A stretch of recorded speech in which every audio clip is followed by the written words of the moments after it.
Dr. Sean McFate wears many hats. He is an associate professor at the National Defense University in Washington, D.C. He also teaches national security policy at Georgetown University School of Foreign Service. He is a senior fellow at the Atlantic Council, as well as an adjunct social scientist at the RAND Corporation. Previously, Sean has worked in Africa for Dynacorp International, a company that provides international security services. Prior to that, he was a U.S. Army officer, specifically a paratrooper in the 82nd Airborne, where he served in the Army for 8 years. He is going to talk about his book, The Modern Mercenary, Private Armies and What They Mean for World Order. So for a discussion about the use of private military contractors in international conflicts and the implications for global security, please join me in welcoming Dr. Sean McFate. Thank you, Chris. Thank you, the World Affairs Council, and thank you, all the hosts of this magnificent event. 2004, 10 years ago, I sat across the table from the president of Burundi and the U.S. ambassador to Burundi. Burundi is a very small country in the middle of what is called the Great Lakes region of Africa. And in 1994, the Rwandan genocide swept through Burundi, which is neighboring to Rwanda, as well as the eastern Congo and the western tip of Uganda. The entire region was subsumed in a genocide where 800,000 people were killed in 90 days. 10 years later, a Hutu extremist group called the FNL, which hid out in the lawlessness of Kivus, which was sort of think of El Paso in 1870. It's in the western Congo, a sponge of badness. They were going to cross the border, which is 20 clicks from the capital of Burundi, and assassinate the president of Burundi. The intent, of course, was that his assassination would re-trigger the genocide of 1994, with revenge killings of Hutu and Tutsi. This was their mission. And the US government wanted to stop this without having US fingerprints on the operation, which itself could trigger political violence. So my job was to make this not happen. My job was to help prevent a genocide with other people. I was not a member of the armed forces. I was not a member of the CIA. I worked for a company. That company was called Dynacorp International. And this is how foreign policy is increasingly carried out today, through corporations, not just military and intelligence organizations. It was from that experience that I decided that I wanted to think more deeply about what this meant going forward as a trend in the 21st century. And by the way, we were successful. We helped prevent, I believe, a genocide from taking place. An attempt was made on the president's life. It was rebuffed by Burundian soldiers successfully, and the president stood for election and lost. But the fact that he stood for election was pretty amazing in Burundi. But it's deeply disturbing some of the bigger aspects of linking profit motive with foreign policy, especially when it comes to warfare and killing, often thought as inherently governmental. And that is why I wrote this book called The Modern Mercenary. So before we continue with that, I would like to talk about a few disruptive facts from a decade of war in Iraq and Afghanistan regarding contractors. So in 2010, just to give you some scope of this industry, the Pentagon spent $366 billion were obligated to contracts. That's 54% of DoD budget. And that's 7 times the UK's Ministry of Defense budget. And that's just one department. The Department of State is also a huge consumer of contractors. Now, of those contractors, now a multi-billion-dollar industry, the amount that is armed is only about 10 to 12%. Only 10 to 12% were armed. So you think of Blackwater and Nisour Square in 2007, where Blackwater guards killed 17 Iraqi civilians. That was only about a minority of contractors. Most contractors do very mundane things like cook chow and fix vehicles and build buildings, et cetera. but about 10 to 15 either kill or train others to kill. And this is the group that I focus on in this book, which I call private military companies, PMCs. However, don't let numbers fool you. Mistakes by armed contractors have outsized strategic proportions and outcomes. So when that group of, a squad-sized element of Blackwater killed Iraqi civilians, it created a firestorm of anti-American sentiment throughout the Middle East, not just Iraq, that severely compromised the growing Hearts and Minds campaign of counterinsurgency.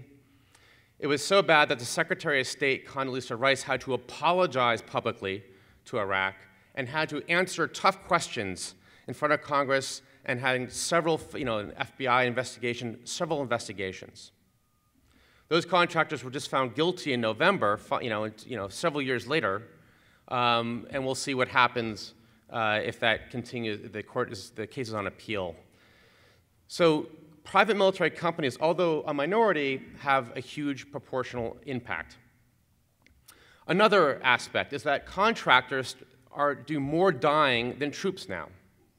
So in the beginning of the Iraq and Afghanistan wars, U.S. government troops were taking 90% of the casualties. By 2010, that number flipped. And there's a chart in the book that shows the gradual decrease of troops getting killed and increase of contractors getting killed. Lastly, in Iraq, over 50% of the force structure was contracted, 50%. That means there was a 1-to-1 ratio between troops and contractors. In Afghanistan, it was closer to 70%. Over half of the US force structure was contracted, raising questions as America dependent on contractors to wage wars and sustain wars. One of the questions I get when I talk to foreign reporters is, well, next war, will America have 80% contractors, 90% contractors? Will America be fighting its wars with contracted militaries? We can return to that question in Q&A. One question is, how did this happen?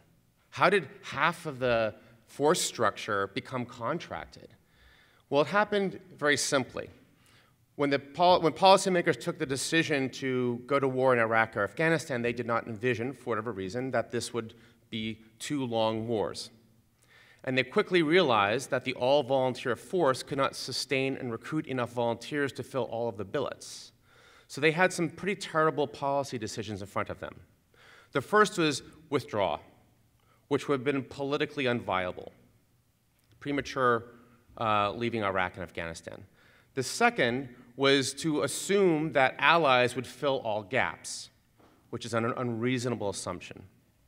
The third option is to have a national conscription, a national draft like Vietnam, to fill all the billets.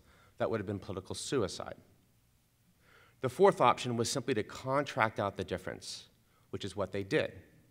There is strong bipartisan support in Capitol Hill for this, one of the few things. Now, there are several reasons why this is good and bad, and we can save some of these for discussion, but contractors do some things really well.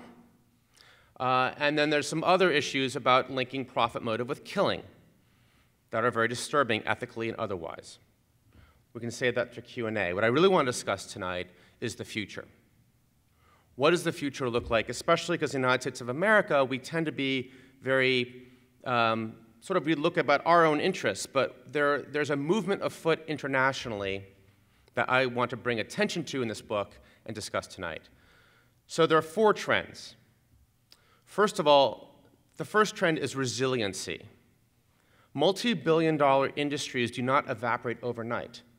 They look for new clients, and that is going on today. So rather than, we have a national military model that when wars were done in Iraq and Afghanistan, like Vietnam, they come home and they demobilize. For some reason, policymakers think that this industry will simply do the same thing, it'll go bankrupt. It's not. It's looking for new customers, which leads to the second trend. The industry is becoming more international and it's proliferating. Prior to the last 10 years, the US has been the primary consumer. But now it's no longer the primary consumer. Now it's a much more of a free market. So companies that once worked just for the US government are now working for oil companies. They're working for humanitarian organizations. They're working for all sorts of people. We don't even know who they are. Also, other countries are using them. Putin is allegedly using Chechen mercenaries in eastern Ukraine. We are seeing Nigeria hiring mercenaries out of South Africa and parts of the former Soviet republics to kill and go after Boko Haram. And by press reports, they are succeeding. We are starting to see also Latin American ex-special forces soldiers show up in Abu Dhabi and the Gulf states, doing we don't know what, working for the Gulf states. We're seeing contractors, armed contractors in Erbil in Iraq, defending oil company assets. So we're seeing a lot of contractor activity, and these are not, again, the book is not about contractors who cook soup. It's about armed contractors or those who train armed contractors. We're seeing them everywhere. We're seeing also them proliferate amongst other domains of warfare. So not just the land domain, but also sea. We're seeing arsenal ships sitting off the coast of Somalia and the Gulf of Guinea in Africa that protect freighters from pirates. And the way this works is that you have an armory ship it's an arsenal with armed contractors, and if you have a freighter going through pirate waters, they will helicopter that security called embark security and put them on your freighter. And they will defend the freighter with firearms until you're through pirate waters, and then they get helicoptered back to the arsenal ship. We're starting to see contractors use drones, unarmed drones, not the expensive predator types, but cheap ones that you can get online. It wouldn't take much to make them suicide kamikaze drones. We haven't seen contractors go to space, although space is privatized, begin to privatize as SpaceX. But in the fifth domain of warfare, cyber, we see mercenaries there in this thing called hackback companies. And the way that works is if you're like your Anthem insurance company, or you're a competitor of Anthem, and you just saw Anthem Insurance get hacked, causing them great distress. And you're like, well, I don't want that to happen to my company. Current US law does not allow companies to play offense in this country. You can't go after hackers.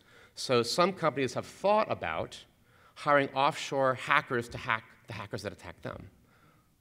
Not to get back their lost information, but to frankly whack them, and hopefully that'll be deterrent. So if you have hackers from Russia or China looking at your company and they know that you have a hackback company behind you, maybe they'll pass over you and go to somebody else. So we're seeing it proliferate. At the same time, the third trend is we're seeing it go native. It's indigenizing. Warlords in Somalia and Afghanistan and other places are now fashioning themselves as private military companies and selling their services, their militia, to companies, to humanitarian organizations, to the US Army. The US Army, in fact, hired warlords in 2010 to protect convoy resupply routes in Afghanistan. Which leads to the fourth and final trend. We are now at a precipice in the world right now. There are two different types of these companies in the book. There are what I call military enterprisers, which are not mercenaries. These are companies like DynCorp and Blackwater and Triple Canopy and others who they don't deploy armies, they don't deploy private armies, they augment big national armies. And they train other armies like the Iraqi army. But they themselves do not have offensive capability, they themselves do not wage war independently, they don't do maneuver operations, etc. They augment a strong army and they work in a public-private partnership with those companies, with those governments. And they can do a lot of good, especially for stability operations. So that when we think of contractors in Afghanistan, that's what they are, military enterprises. It's a term that comes from the 30 Years' War. There's a precedent for this in history. Now, the other alternative, the other crossway, are mercenaries. Mercenaries are what we see, when you think of mercenaries, it's exactly what you think of, right? These are for-profit, private actors who can wage war. It's what Nigeria is hired to do against Boko Haram, allegedly. These companies can do fully automated military maneuver operations. And they are less fickle. They don't have a private-public partnership with anybody. It's a true free market for force, a free market for force. And that is, if left on autopilot, that is where we're heading. Now, let's move forward. What might that world look like? Just say nothing was done. Just say you tried regulation, but that just moved private military companies offshore. Or we just didn't care. Things happen, right? Well, the world that it would turn into would look very old indeed. It would look like the Middle Ages. Because contract warfare, mercenaries, that's not a new thing. Most of military history is privatized. And we have to think about what that would do. Because right now we live in a world where states nominally should have the monopoly of force. But if force becomes a commodity, if conflict becomes a commodity, and mercenaries appear, and anybody who can afford the means of war could wage it for whatever reason they wanted to, we're going to have more war. Not World War II and III, but these low-grade, persistent wars that never seem to end. Also, mercenaries are a commodity where they can create their own demand. They can engage in racketeering. They can go up to a city and say, you know, give us all of your gold, and we won't sack you this month, as they happened in the Middle Ages. They can, when out of work or unsupervised mercenaries, become predators, become brigands, or become pirates if they're Navy privateers, Pirates of the Caribbean in the 1600s. So this world that I lay out in the end of the book is a sort of what I call durable disorder. It's a world order that can contain problems but not resolve them. The world will continue. It's not going to become Armageddon, but it's become much more disorderly. And we're already seeing this, you might argue, in Iraq right now, as it sort of arguably balkanizes. And we're not sure who's going to step in that vacuum. So in this world order, which I call neo-medievalism, because it sort of looks like the medieval order, we're going to the status quo ante of the Westphalian order of today, of states, state centricity. We're going to see a commodification of violence, where anybody who can afford the means of war can wage it. We're going to see more mercenaries emerge. We're going to see new consumers emerge. Anybody who's very wealthy, could be powerful corporations, could be oligarchs, they're going to be new consumers of this force, of this, like an armed corporation. We're going to have contract warfare. It's like contract killing, but with armies or navies. And lastly, and most importantly, this is a world that will have more war in it. You're taking an industry invested in conflict, and it's going to go to the most conflict-prone places in the planet. And who's going to stop that? The United Nations? The US? Is the US stepping in right now in Nigeria? No. People are watching Nigeria very closely, because if it succeeds, then somebody might hire mercenaries to go after al-Shabaab. Or al-Shabaab might hire them to go after somebody else, Uganda. So we will wait and see how this unfolds, but the purpose of the book is to raise some alarm in a non-reckless way, and also look at some of the good things that this industry does. For example, they could augment UN peacekeeping operations if done well, but bring attention to it and to sort of say, we're beyond Afghanistan, we're beyond Iraq. This is something that should concern all of us. Thank you very much. The first question I'd like to ask is one of accountability. You mentioned briefly that the contractors work for governments, but when they go to a conflict zone or they're in a foreign country merely training other forces, to whom do they report and to whom are they accountable, and what are the lines of communication cross-boundary? And as someone who served in Iraq, I remember often being frustrated by contractor entities that were moving through areas that we were responsible for, and maybe not knowing that they were going to be there, or finding out after the fact that they had transited through an area. Where's the accountability, and what are the responsibilities for coordinating with other entities in a battle space? Great question. After 10 years of war, this question still comes up. After Nisour Square, when Blackwater killed Iraqi civilians, Eric Prince, the founder and the head of Blackwater, testified before Congress, was asked to testify before Congress. And a congressman asked him this very same question, and his response to the question of, like, what happens to contractors who kill civilians in the battlefield? Well, we know what happened to a Marine, right? You would, off to the brig, right? His response is they get aisle or window. They go home. Nothing happens to them. Disturbing, right? Especially since a lot of locals can't tell the difference between a contractor and a Marine, which is another issue. So the truth is that after 10 years of war, there is still no real good accountability. In some ways, the private military industry is more opaque than the Pentagon and the CIA. The Pentagon, the Department of Defense, and the CIA have to answer to congressional committees. Some of those are public, some are not public. There's no such oversight committee for this industry. If you're a journalist or a researcher, you can do a Freedom of Information Act to the federal government to ask for data. The federal government doesn't have to give you that data, but they have to respond, and sometimes they give you that data. If you knock on the door of a private corporation, a private military corporation, they tell you to buzz off. They would say all this information is proprietary, and we don't need to share it with you, and it doesn't help us win new contracts to share it to you, a journalist, for example.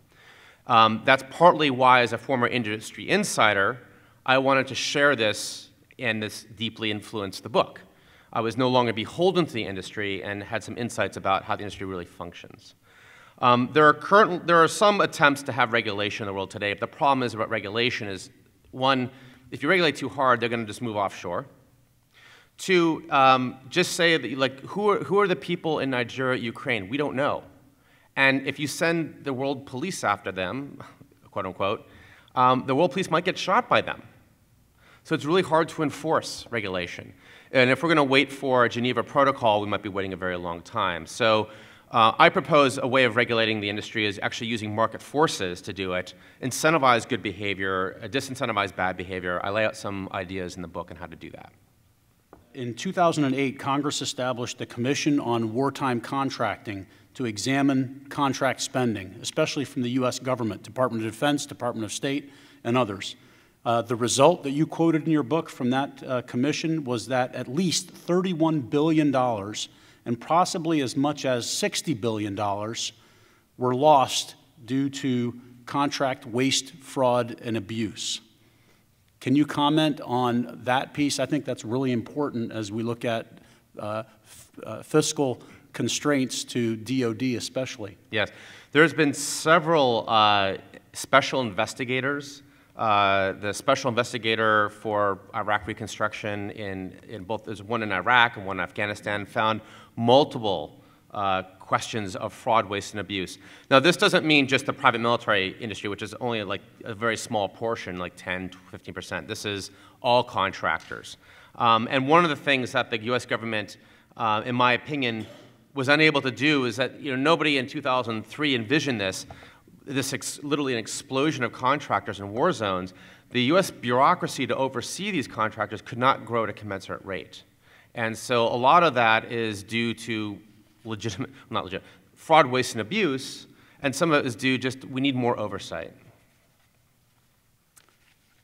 A similar question in terms of contracting, and we realize this is an international and it's an expanding phenomenon as you just told us, but what are the average wages of a mercenary or a contractor going to a combat zone?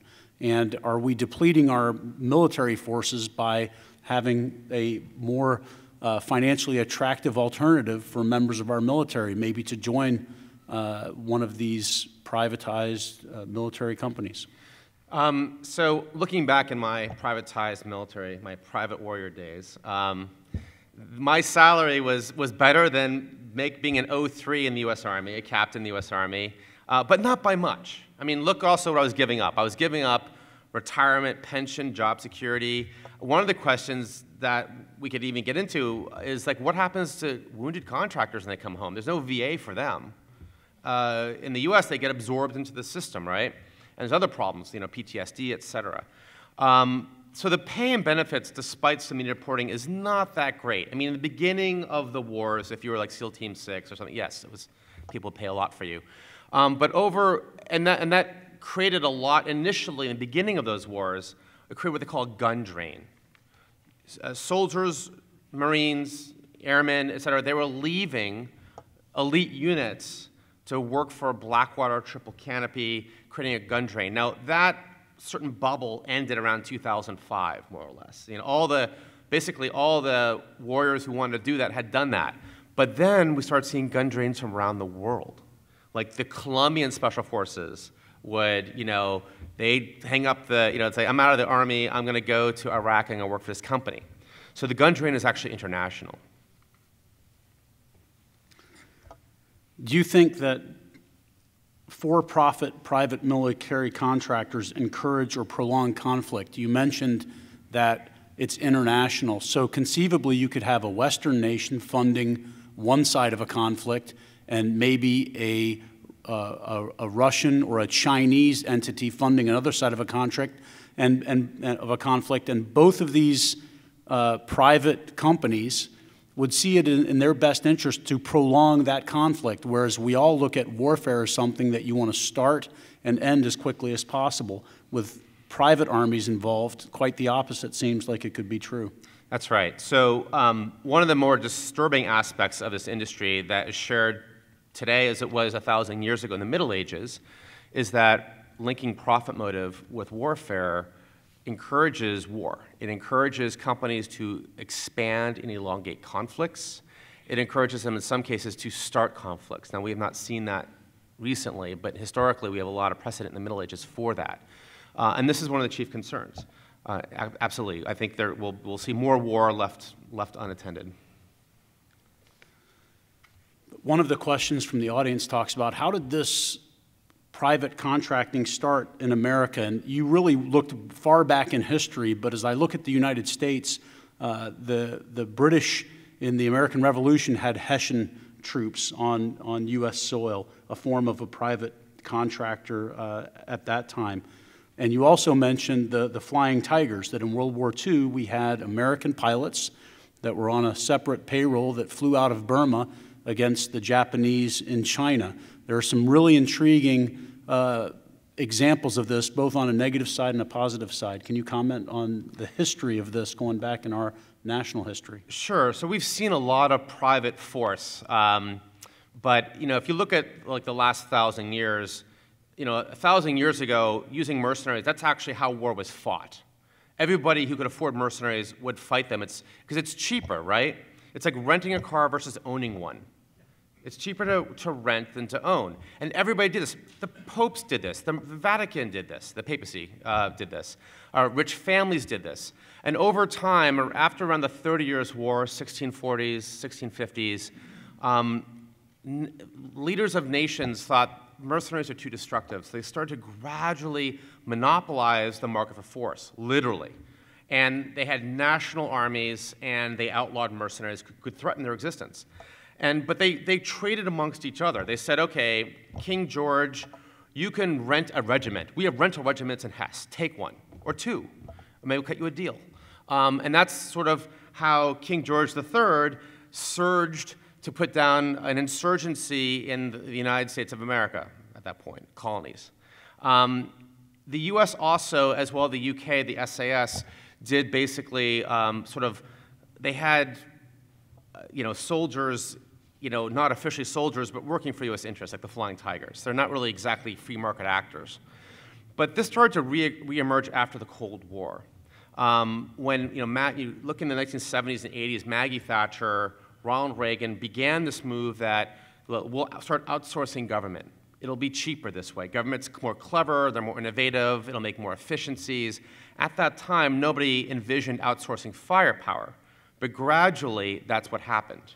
And of course, then in 2003, 2004, 2005, they had a manpower crisis in the United States government, and they had to fill it.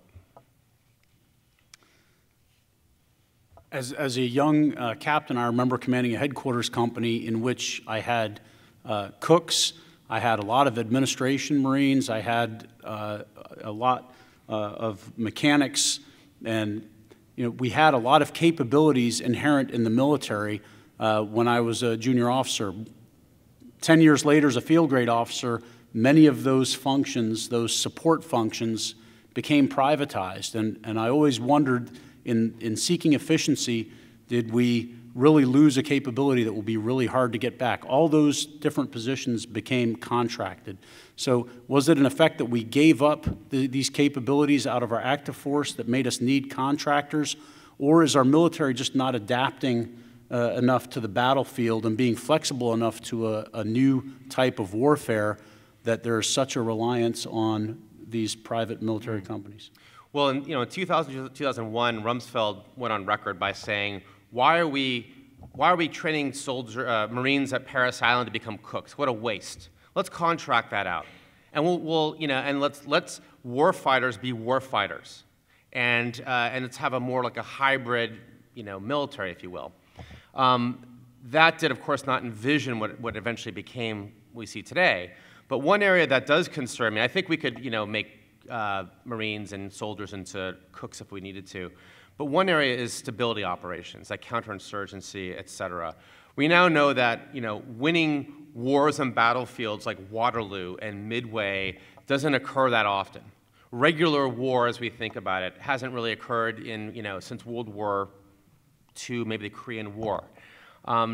Now wars seem to be fought and won in what they call Phase 0 and Phase 4 operations in military parlance, in sort of like the post-conflict phase and the pre-conflict phase. And guess what? That's mostly the domain of contractors. So they may have critical skills necessary for victory that are protected by proprietary knowledge. Are we in a catch-22 situation? If we try to regulate these military contractors, this could backfire in the sense that most of these companies would be driven offshore. There will always be a demand, there will always be a need for these types of organizations. So what is your view of the future in terms of the U.S.? Should we try to regulate this, or is this just a fact of life and we have to embrace it and do our best with it? Well, I think the time for the U.S. to regulate it or to expunge the industry has passed. I think, as they say, the horse has fled the barn. The other thing about the industry is when I was in the industry, we think of it as, oh, these are American companies and they must be full of Americans. That's not true. Their headquarters are based in America. That's true. Their C-suite, the CEO, the CFO, they're American. The senior leadership is American. But these are multinational corporations. Everybody else, sort of middle and lower ranks, are not American. They're from all over the place. I was working next to people from Mexico, from Ghana, from the Philippines, you name it. These are multinational corporations. And so what happens to those people when the contract ends is they go home. And some might create their own military, private military companies. Also, these companies create what they call subs or subcontractors. So, for example, Armor Group went to Afghanistan, and they had to protect parts of Kabul, and they didn't have enough people, so they sort of created or hired a local private military company. Now, what happens to that private military company when Armor Group loses the contract and goes home? Well, that little company stays in place and looks for new clients. So I think the chance for the U.S. to do something about it, unless it decides to go big and use its market power, is low. I think the UN, while I may be dubious about my optimism there, could do it if it decides to privatize peacekeeping, if it did it under a certain type of regime and regulation. These international situations, these international conflicts get very convoluted. You mentioned that Russia might be hiring Chechens to fight in the Ukraine. That Chechens aren't really the friends of the Russians. They've had long conflicts in that region. At the same time, you look at the failed state of Syria and you look at the failed state of Iraq currently, or parts of Iraq, and to the casual observer, it looks like Western powers are financing Iranian-backed Shia militias to fight against Sunni extremists. Again, not natural alliances. Is this something that we're going to see more of in the future? Well, it's interesting you should ask. I mean, so the alleged Chechen mercenaries are pro-Russians. They fought on the side of Russia during the war there. but we don't know who's floating around Syria. And one of the questions now, too, is, would the U.S. turn to this industry to help professionalize and harden the Iraqi security forces, something that they've done before and can do fairly well. So I think the more important thing is the fact that Russia's now using them, Nigeria's now using them. There's no norm now prohibiting mercenaries, as there was for a couple hundred years. And so anybody who wants to use them can use them, and the U.S. really can't say, don't do that. That's bad. You mentioned in your book Rwanda and the genocide that happened there. Part of what you explain in your book was the story that there was a private contracting firm that the UN was actually considering using to prevent that genocide, and I think your assertion was that that might have actually worked, and it would have been a very good use of a privatized army. Can you explain that a little bit for us? Sure. So lots happens in Rwanda, apparently, for the private military industry. So April of 1994, as the earliest days of Rwanda, the outbreak of genocide, and the UN, they were approached by a company called Executive Outcomes. Executive Outcomes is a South African company, a true mercenary corporation that appeared after apartheid. It's now defunct, but they are they're a private army, they have Hind helicopters, they have everything. And they went to the head of UN Department of Peacekeeping Operations, and they asked the head of it, who at that point was Kofi Annan, who later became Secretary General, said, look, for $120 million, we can buy you some precious time. We can create islands of humanity in Rwanda where we allow civilians in and we'll keep the genocideers out. We'll do this, and it'll take you 6 months to create a full-on UN mission to intervene, but they said by that time it'll be over. And Kofi Annan infamously said no thank you. He said the reason why is that the world was not ready to privatize peacekeeping. But of course the irony is that the world wasn't ready for 800,000 people to get killed in 90 days. So it's a very expensive ideology. You talked a little bit about the expansion of the industry going to naval forces to protect merchant ships from pirates. We talked briefly about drones. What about the proliferation of weapons and the increasing size and lethality? Is it even conceivable that you could have a weapon of mass destruction within the hands of a private army? And certainly in the Western countries there would be controls on that, but do you see that as something that could proliferate in the future? Well, this is everybody's nightmare, right? Anybody who gets a weapon of mass destruction and makes a nuclear car bomb, and certainly in the hands of a private military actor, of course. It's hard to read in the crystal ball. I'd see that as being kind of unlikely right now because the controls on WMD, especially nuclear ones, are so, they're relatively tight. They're very tight. However, the idea of this industry mixing together the small arms and light weapons industry can only be a boon for both industries.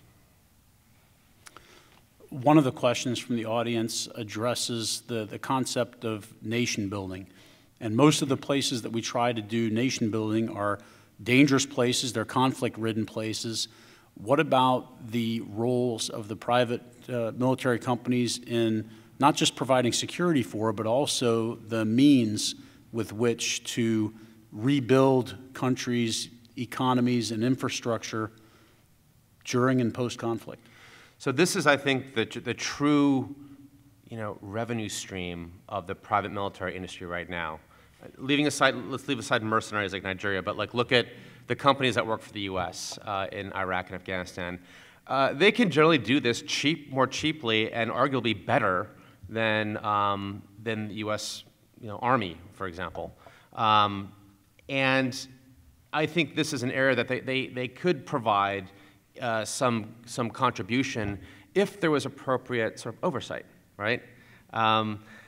So, for example, when I was in Liberia, I was part of a company that raised Liberia's army. And Liberia's army today, for those who know, it's a small West African country that suffered 14 years of terrible civil war under Charles Taylor blood diamonds, child soldiers, human rights violations of every manner took place there. It makes Afghanistan look relatively civil. And after Charles Taylor left in 2003, the US government paid a private company to raise an army, demobilize Charles Taylor's army and raise a new one in toto. It's the first time in about 150 years that one sovereign nation raised another sovereign nation's armed forces completely through a private company. And today's Liberia's military is completely a private sector product. And it's doing relatively well. I mean, they sent a contingent to Mali for peacekeeping. They helped out in the Ebola crisis. This might be a low bar, but they haven't taken over the government at all. And they didn't run away. Yes, I know. Importantly, they didn't run away, from the enemy dropping their weapons and taking off their uniforms, as we've seen recently in the last year in places like Mosul. So I think Liberia gets a lot of credit for that, but I think the industry does too. You spent quite a bit of time in Liberia, and in your book you talk about your experience there, and you also mentioned that at the end of the mission of DynCorp, who you were working with, there was a Marine advisory group then that took over. Can you talk about the transition? Again, how do you go from a privatized organization, building, manning, equipping an army, and then handing it over to a much smaller, maybe less equipped, but again, handing it back over to U.S. government, Department of Defense, specifically U.S. Marine Forces? So the way that was, I wasn't there for the handoff. The way it was supposed to work is that the two contractors, DynCorp International and PA&E, Pacific Architects and Engineer, was to raise this military, working in close, in partnership with the Liberian government. And then once it was sort of, upright, maybe not 100% functional, but upright, handed to the Liberians.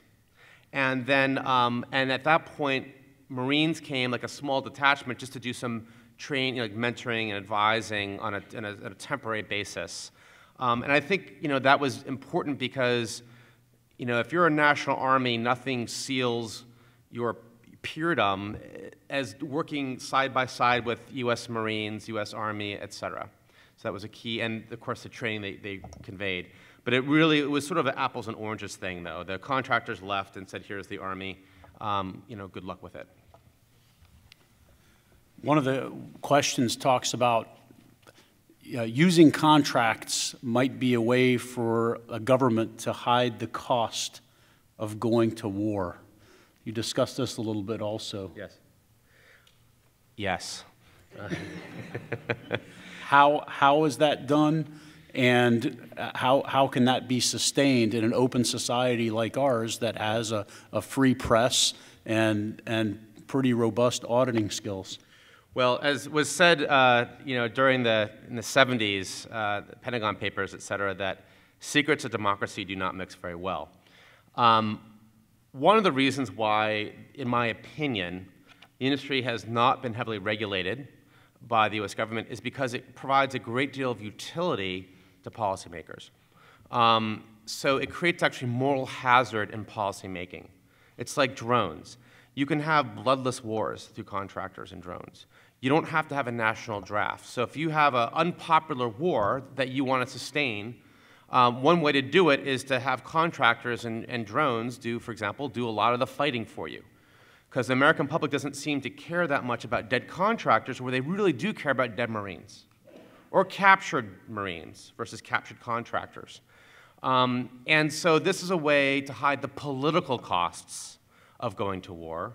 And of course, in terms of the financial costs, as we've seen from the various investigations and commissions, there's been a lot of fraud, waste, and abuse by contractors.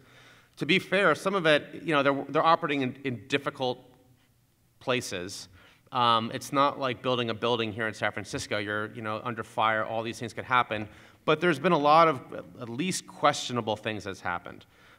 So in many ways, it lowers the barriers of entry to conflict, because you don't have pure transparency as to what the U.S. is getting into. So it sort of has been argued circumvents some democratic principles.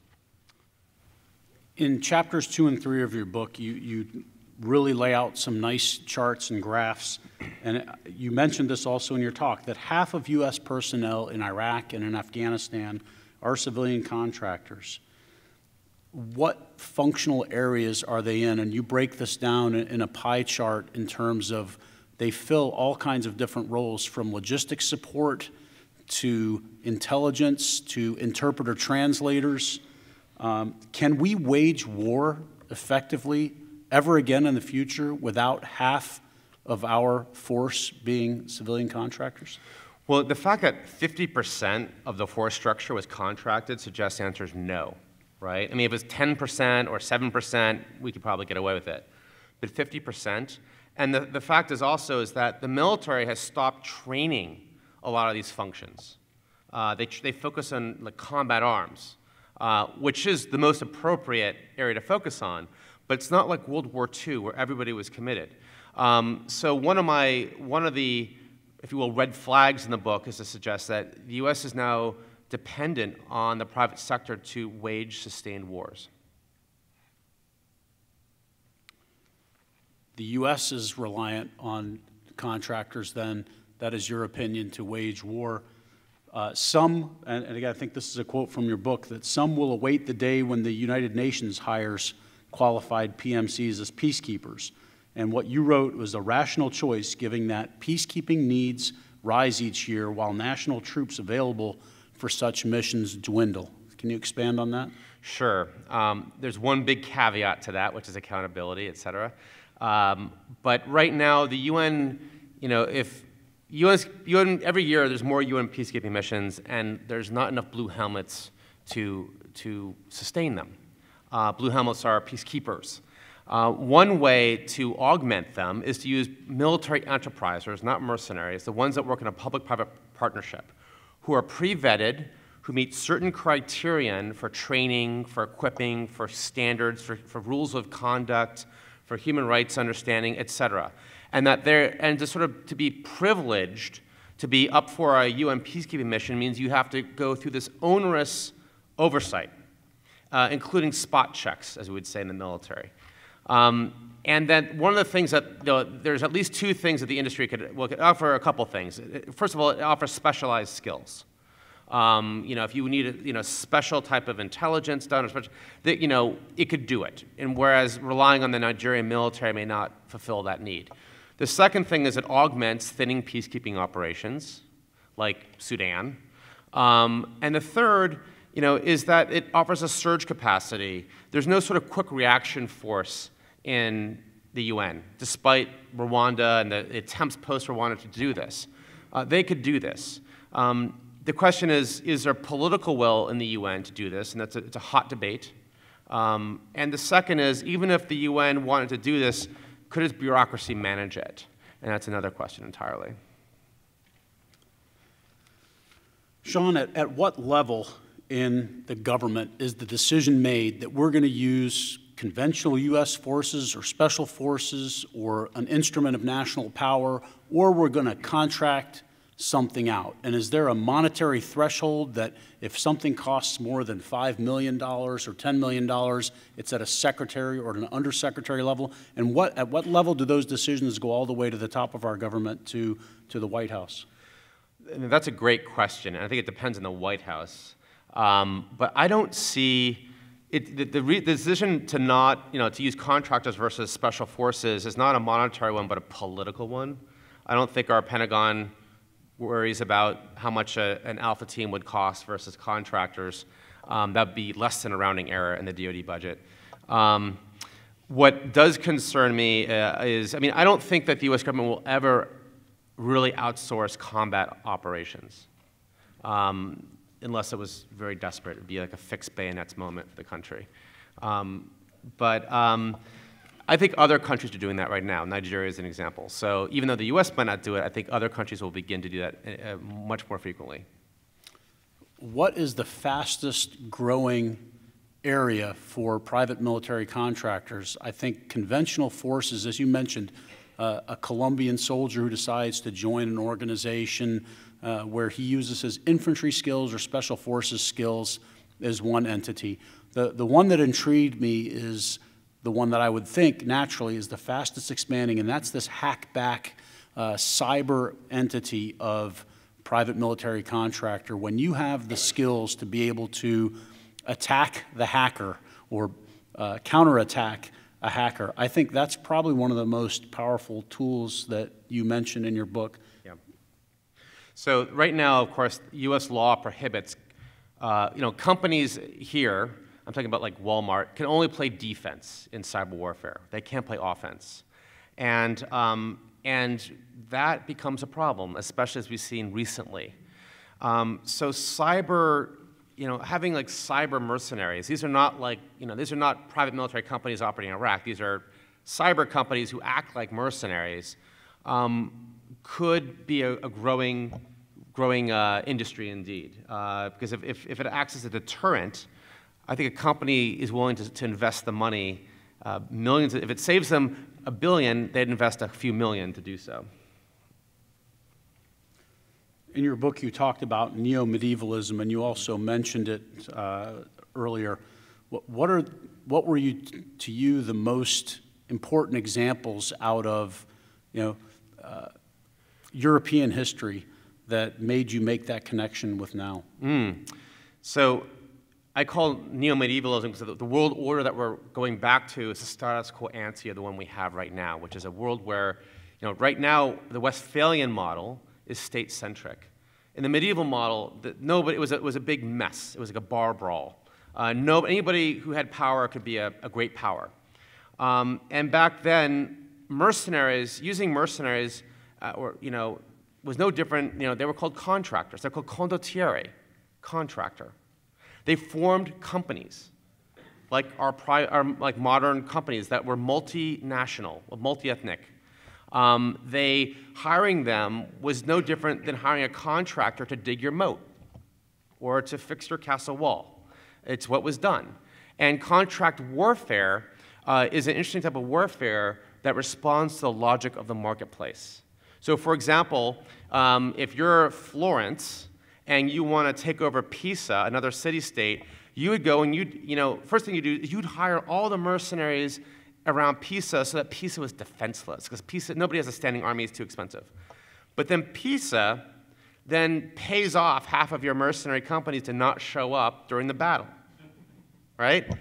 This happened when Machiavelli was the Secretary of Defense, if you will, for Florence, which got him fired, which is why he's so angry in The Prince. He says mercenaries are faithless and terrible and blah, blah, blah. The fact is that mercenaries were used throughout the Middle Ages, and he had a minority opinion, I'd say.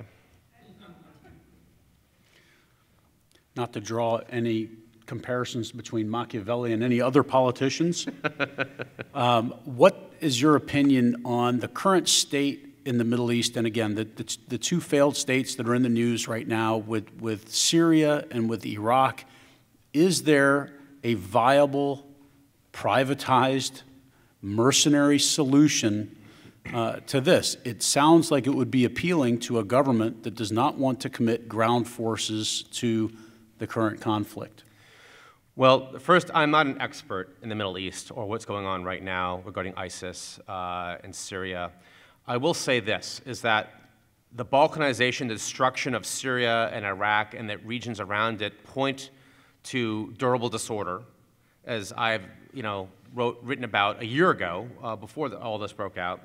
And I think you'll see a market for both military enterprisers and mercenaries develop. Military enterprisers, if the US and others want to train and equip the Iraqi security forces, one of the things about using private military companies is, one, they have a skill set to do so, and two, you don't have to report them as boots on the ground to the American public, right? So again, we have this political moral hazard about using contractors. Now, mercenaries, who knows? Somebody might hire a group of mercenaries, and I think this Nigeria example right now is a test case. If the mercenaries in Nigeria successfully defeat or significantly hamper Boko Haram, after the Nigerian military, 6 years, could not do it, and there's no international outrage, and so far there isn't, we might see people say, well, can we use this industry to go after al-Shabaab? can we use it then to go after ISIS in some capacity? I think it's inevitable that people are thinking about this right now. So final question, and I'll start with a statement. It sounds like from your research and from what you've told us, the privatization of war is changing warfare in the future.